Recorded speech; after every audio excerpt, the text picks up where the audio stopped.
How to fix Smart View floating icon disappeared. So for different Androids, the name might differ. For my Android, I have the option of Smart Mirroring, which is present in the notification panel. So if you don't have this feature right here in the notification bar, it must be because it might be hidden.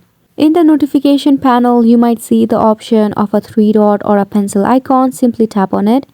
So right here, you will find different features that are hidden as well. So it might be the case that your smart mirroring or smart viewing is in this box as well. So simply drag and put it with all of the other features. If it's still not showing, simply open your phone settings. From here, scroll down and tap on apps, then tap on all apps. Tap on the three dot and tap on show system app.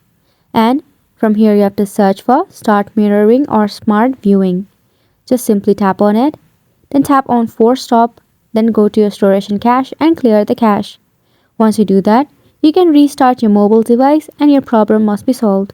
So go ahead and give it a try, and thank you so much for watching.